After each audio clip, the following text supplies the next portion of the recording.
Project మేనేజ్మెంట్‌లోని probability, impact ఎక్కువగా ఈ keywords use చేస్తూ ఉంటారు. అది చాలా important concept. Plus most of the risk management and risk assessment ఎలా చేశారో మీ కరెంట్ ప్రాజెక్ట్‌లోని ఆ క్వెషన్స్ ఇంటర్వ్యూలో అడిగినప్పుడు రిస్క్ గురించి ఈ కీవర్డ్స్ ఖచ్చితంగా మనం యూజ్ చేయాల్సొస్తుంది.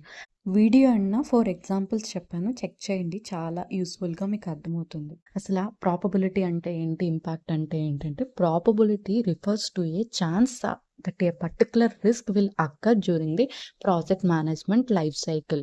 అంటే మన ప్రాజెక్ట్ స్టార్ట్ అయిన దగ్గర నుండి మనం ముందుగా గెస్ చేసి లేదంటే ఎస్టిమేట్ చేస్తాం.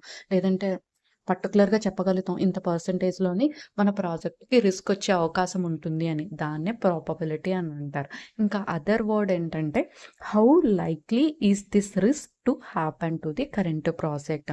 ఎంత పర్సెంటేజ్‌లోని వచ్చే అవకాశం ఉంది అని చెప్పేదాన్ని ప్రాపబిలిటీ అంటారు.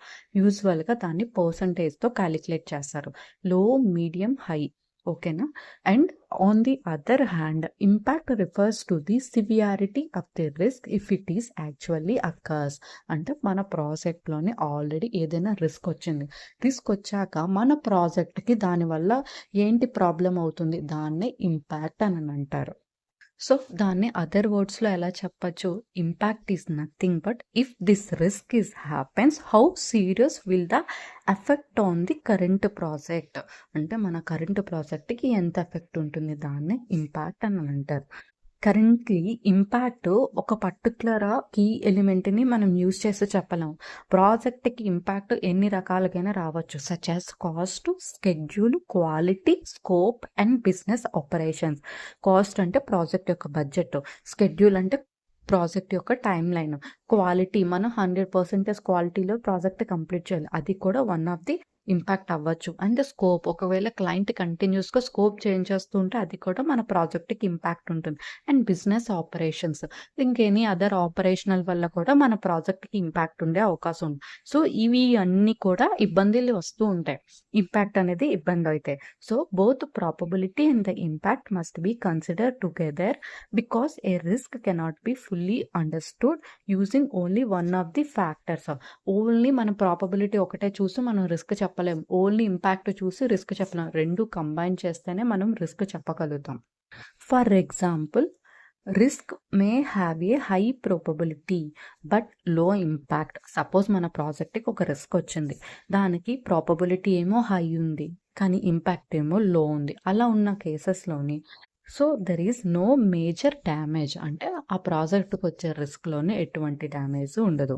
సో, ఒకవేళ మన ప్రాజెక్ట్ రిస్క్‌కి ప్రాపబిలిటీ లో ఉంది అండ్ ఆల్సో ఇంపాక్ట్ హై ఉంది. అలాంటి టైంలో మాత్రం ఖచ్చితంగా డేంజరస్. ప్రాజెక్ట్ ఇంపాక్ట్ ఖచ్చితంగా ఉంటుంది. సో, అలాంటి టైంలో మనం ఇమ్మీడియేట్‌గా యాక్షన్స్ అనేది తీసుకోవాలి. లేదంటే సివియర్‌గా ఎఫెక్ట్ అవుతుంది ప్రాజెక్ట్‌కి. So, project managers typically combine both the factors using the risk matrix to prioritize the risk and focus on the most critical ones. So, అందుకనే ప్రాజెక్ట్ మేనేజర్స్ రిస్క్ మ్యాట్రిక్స్ అనేది ఫాలో అవుతారు. Risk matrix అంటే nothing but risk equal to probability into impact. So, ఈ fine చేసుకొని దాన్ని బట్టి లో, medium, high calculate చేసుకొని హై ప్రయారిటీ రిస్క్‌కి ముందుగా ఇమ్మీడియేట్‌గా మిటిగేషన్ ప్లాన్స్, యాక్షన్ ప్లాన్స్ అన్నీ కూడా ప్రిపేర్ చేసుకుంటారు.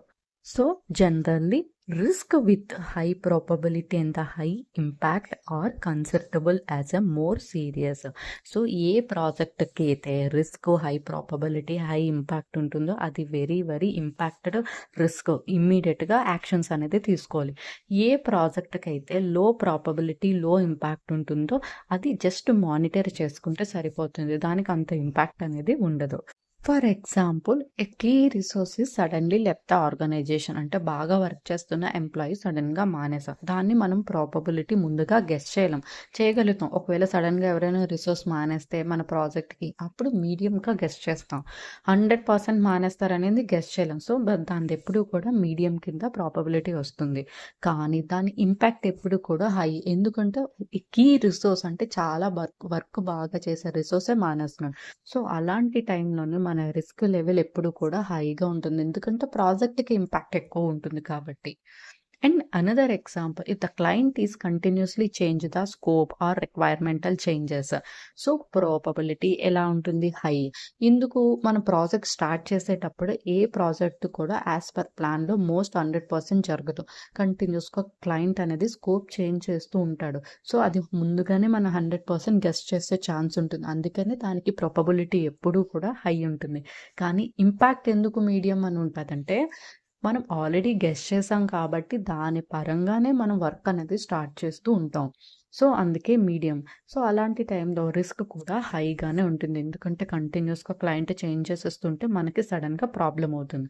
Another example, the vendor is delay the stock or material. So మనకి కంటిన్యూగా ప్రాజెక్ట్‌కి డెలివరీ ఇస్తున్న వెండరు ఫస్ట్ నుండి ఇస్తూనే ఉంటాడు. బట్ సడెన్‌లీ ఇఫ్ ఏమైనా డిలే చేస్తే అని ముందుగానే మనం ప్రాబబిలిటీ ఫైండ్ చేసుకుంటాం. ఎప్పుడు కూడా 100% డిలే చేస్తాడు అని మనం ఎస్టిమేట్ చేసుకోం. 50% మాత్రమే చేసుకుంటాం. అందుకనే దానికి ప్రాబబిలిటీ లెవెల్ ఎప్పుడు కూడా వెండర్ డిలేకి మీడియం ఉంటుంది. కానీ ఇంపాక్ట్ కూడా మీడియమే. ఎందుకంటే 100% ఎప్పుడు కూడా డిలే చేయడు. ఏదో కొన్ని సార్లు మాత్రమే డిలే చేస్తాడు. అలాంటప్పుడు 2 మీడియమే. సో అలాంటప్పుడు మన రిస్క్ లెవెల్ కూడా మీడియమే ఉంటుంది. సపోజ్ మన ప్రాజెక్ట్‌కి సర్వర్ ఏమైనా ఫెయిల్ అయ్యింది. సో ప్రాబబిలిటీ లో. ఎందుకు లో ప్రాబబిలిటీ అంటే మనకి ఎస్టిమేట్ చేయలేము. మన కరెంట్ ప్రాజెక్ట్‌లోని సర్వర్ ఎప్పుడు ఫెయిల్ అవుతుంది. ఏదో 1 ఆర్ 2 టైమ్స్ అనేది ఫెయిల్ అవుతుంది. అది ముందుగానే ఎస్టిమేట్ చేస్తారు. ఎవ్రీ 100 టైమ్స్ వర్క్ చేసినప్పుడు ఫెయిల్ అవ్వదు. సో అందుకనే దాని ప్రాబబిలిటీ లో అని మెన్షన్ చేస్తారు. కానీ దాని ఇంపాక్ట్ ఎప్పుడు కూడా హై ఉంటుంది. ఎందుకంటే ఒక్క డే సర్వర్ లో అయినా కూడా వర్క్ అంతా ఆగిపోతుంది. సో ఇంపాక్ట్ అనేది లో ఉంటుంది.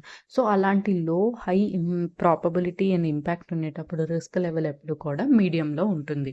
ఈ వీడియోలో ఎలాంటి డౌట్స్ ఉన్నా కూడా కింద కామెంట్ బాక్స్‌లో మెన్షన్ చేయండి. Thank you. Please subscribe my channel. Video ఎండ్‌న ప్లేలిస్ట్ కూడా యాడ్ చేస్తాను. రిస్క్ రిలేటెడ్ వీడియోస్ కూడా క్లియర్‌గా ఎక్స్‌ప్లెయిన్ చేసిన వీడియోస్ యాడ్ చేస్తాను. చెక్ చేయండి. మీకు చాలా యూజ్‌ఫుల్. Thank you.